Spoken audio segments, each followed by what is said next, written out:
हाँ जी, अस्सलाम वालेकुम। सब ठीक ठाक है, खैरियत है, हालात वाक़या सब ठीक हैं। मौसम अच्छा है, बादल हैं, आसमान भी नज़र आ रहा है, बादल भी हैं और ठंडी ठंडी हवा चल रही है। और आपके सामने गर्मियों के महीने हैं और यानी कि बेहतरीन, यानी कि मौका भी है, महल भी है और दस्तूर भी है। तो हम टॉपिक्स जो हैं वो हमने पहले ही चुने हुए थे, पहले ही हमने उनके ऊपर डिस्कशन करनी है जो हमने चुने हुए हैं। उनमें पहला जो असल में टॉपिक्स हैं वो ये हैं कि देखें अब जो दुनिया के साथ जो हो चुका है, ठीक है, अब जो दुनिया के साथ इन्होंने कर दिया है, जो हो चुका है, तो इसके आगे जो है वो मसले का हल जो है वो निकालना चाहिए सबको। ठीक है, तो ये है कि इसके इसके आगे सॉल्यूशन की तरफ जाना चाहिए, मामलात को ठीक करने की तरफ जाना चाहिए, हालात को ठीक करने की तरफ जाना चाहिए। कि जैसे जो लोगों के अंदर फ्रस्ट्रेशन है, या लोगों के अंदर जो मैडनेस है, या लोगों के अंदर जो जैसे एडिक्शन थी उनको इजी लाइफ की, जैसे उनको एडिक्शन थी 5 बेडरूम हाउस में रहने की, एडिक्शन थी वीकली गोइंग आउट की, एडिक्शन थी उनको कैब में वापस आने की, एडिक्शन थी उनको अपनी गाड़ी पे ऑफिस जाने की, तो एक अच्छे से ऑफिस में काम करने की एडिक्शन थी उनको। ठीक है, वो नहीं कि वो जिस ड्रग्स पे लगे हुए थे ना अपनी नॉर्मल लाइफ में, जिस वो चरस पे लगे हुए थे पहले, लॉजिकली मैं आपको समझा रहा हूँ कि मैं डिसरिस्पेक्ट नहीं कर रहा। इंसान जो जिस जिस एडिक्शन पे लगे हुए थे ना पहले, जब वो 3 महीने उससे हट गए हैं ना, तो वो उसके रिएक्शन हो रहे हैं। ठीक है, अब एक औरत है, उसको 5 मर्दों से बात करने की आदत है, और बेचारी को एक मिलता है वो मैड हो जाएगी, oh my God what's going on, इको मेरे मथे लग गया। ये भी प्रॉब्लम है। कहने का मकसद है कि बहुत सारी प्रॉब्लम्स हैं।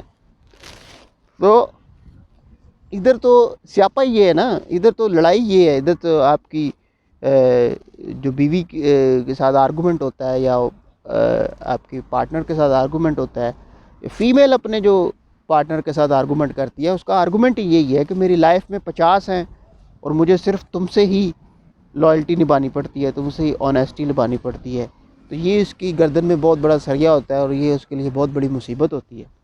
और वो उसके लिए ही वो कहती है कि मेरी इस चीज़ के साथ लॉयल्टी रहो, लॉयल रहो मेरे साथ ऑनेस्टी करो, क्योंकि मेरी लाइफ में 100 मर्द हैं। तो अगर तुम नहीं करोगे, तुम मेरे साथ अच्छा नहीं रहोगे, तुम मेरे साथ अच्छा सलूक नहीं करोगे, बेहतर सलूक नहीं करोगे, तो मैं तुम्हें छोड़ दूंगी। This is dishonesty. यानी कि तुम मेरी जो सेल्फिशनेस और मेरी जो ग्रीडी नेचर है उसके साथ लॉयल रहो। यही लड़ाई है। इंग्लिश एक्सेंट में इनकी ट्रांसलेशन कर लें तो आपको पता चल जाएगा। इंग्लिश एक्सेंट में जो इनकी आपस में जो इनकी जो कन्वर्सेशन होती है, अगर वो आप उसको समझें तो आपको पता चलेगा कि इनका असल चक्कर ये है कि एक औरत है, उसकी लाइफ में 100 मर्द हैं, और वो कहती है कि मैंने 100 मर्दों को इग्नोर करके तुम्हारे साथ जो जा रही हूँ, तुम्हारे साथ जो रह रही हूँ, तो ये मेरा बहुत बड़ा एहसान है तुम पे। तो इस एहसान को सारी उम्र जताते रहो। सुबह सजदा करो इस एहसान के ऊपर, शाम को सजदा करो, दिन को सजदा करो, रात को सजदा करो। ये भी मसला है, ये भी प्रॉब्लम है। तो ये भी एक बहुत बड़ा एक एक बुलिंग है औरत की। एक औरत जो है वो टेक्निकल तरीके से मर्द के साथ बुलिंग करती है, दूसरे मर्दों की ताकत की बुनियाद पे, दूसरे मर्दों को साथ मिल के, दूसरे मर्दों को अपने साथ मिला के, तो वो अपने मर्द के साथ बुलिंग करती है इस तरह की। तो ये मुआशरे में इस तरह के अब तो केसेस उठेंगे ना, क्योंकि अब लॉकडाउन है 3 महीने का, लोगों की फाइनेंशियल पोजीशन जो है डाउन है। अब ये औरतों के असल चेहरे खुल के सामने आएंगे, इनका जो असल जो रियलिटी है वो खुल के सामने आएंगे। वह मैनू फड़ा वे तलाक, वह मैं नहीं रहना तेरे नाल। So she will announce on the Facebook के ही is not my boyfriend any more. ये तो स्टार्ट होगा ना अभी, ये तो अभी तो काम शुरू होगा। अभी इनको देखो आगे क्या करते हैं, आगे इन्होंने दुनिया के साथ करना क्या है, मामलात के साथ करना क्या है। तो कहने का मकसद है कि ये जो चीज़ें हैं ना इंसानों के अंदर, ये चीज़ ख़त्म होनी चाहिए। सेल्फिशनेस, ग्रीडी नेचर, ये इंसान की जो अपनी सेल्फिशनेस है वो ही उसकी सबसे बड़ी दुश्मन है। इंसान, ये दुनिया में यही हो रहा है, ये सेल्फिशनेस है कि हमारी कौम जो है वो उसकी इकॉनमी सबसे अच्छी रहे और चाइना वाले डूब जाएं, पाकिस्तान वाले डूब जाएं, वो वाले डूब जाएं, ठीक है। तो ये भी सेल्फिशनेस है। तो हमें सेल्फिशनेस के केजेस से बाहर निकलना पड़ेगा, हमें खुदगर्जियों के केजेस से बाहर निकलना पड़ेगा। सबसे पहले औरत को अपनी सेल्फिशनेस के केजेस से बाहर निकलना पड़ेगा कि वो 50 मर्दों को अपने साथ मिला के एक बंदे के साथ बदमाशी करती है, एक बंदे को लेट डाउन करती है। और ये इस बातों पे कोई इस टॉपिक्स पे कोई बोलने की ज़रूरत नहीं कर सकता। इन पे आपके ऊपर सैंक्शंस लगी हुई हैं, आपके ऊपर फतवे लगे हुए हैं।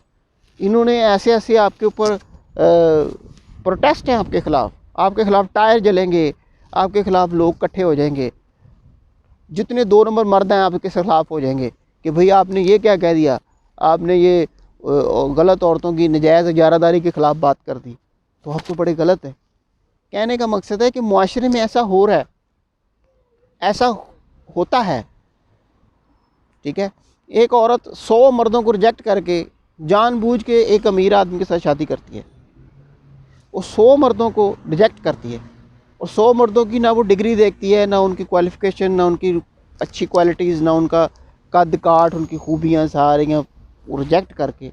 सक्की खाला दा मुंडा खूबसूरत होंदा है, होनहार होंदा है, हर गल च वध होंदा है, उन्होंने रिजेक्ट करके इन्हें ऑस्ट्रेलिया ब्याह करना है। ये भी केसेस हैं, ये सारे मामलात हैं, ठीक है।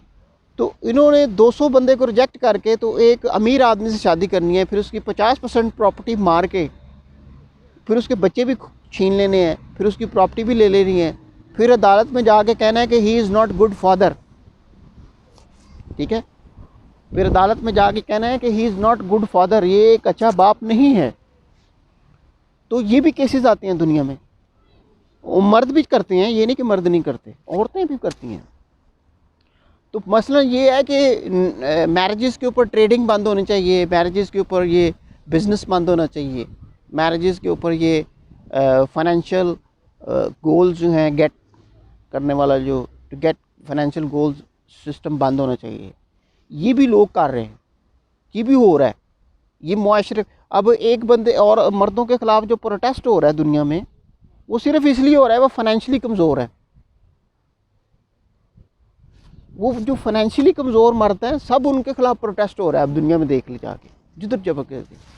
अमीर आदमी ऑलवेज़ राइट है, जो रिच सोसाइटी का मैन है ही इज़ ऑलवेज़ राइट, उसके अंदर कोई नुक्स नहीं है, उसके अंदर उसकी ना डिग्री कमज़ोर है, उसकी ना तालीम कमज़ोर है, ना उसकी गाड़ी में कोई फॉल्ट है, वो ही इज़ परफेक्ट। ये औरतें कभी भी उसके ख़िलाफ़ नहीं बोलेंगी।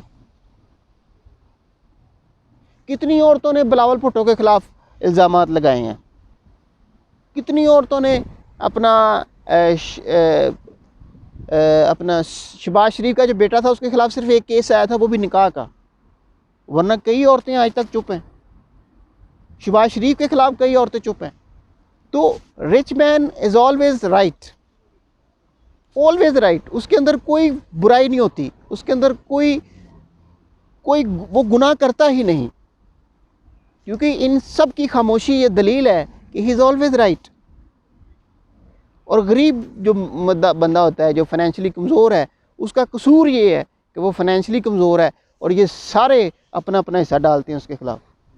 ये मुआशरे में एक तज़ाद चल रहा है, ये इंग्लैंड में भी है, लंदन में भी है। इत्थे स्यापा ही है, वे इत्थे कुत्तखाना ही है, वे इन्हां दी ट्रांसलेशनां करके वेख लो, या फिर साढ़े को पुछ लो, तुहानूं दसने कि केस की है। यही केस है, लड़ाई पैसे की पाई इन्होंने, बंदे की इज्जत और बेइज्जती पैसे की बुनियाद पर वे। रियलिटी ऑन ग्राउंड, हकीकत है। और फिर कहते कोरोना आ गया था, बाबा अपने अमाल ठीक करो। थैंक यू, बहुत शुक्रिया, अल्लाह हाफिज़।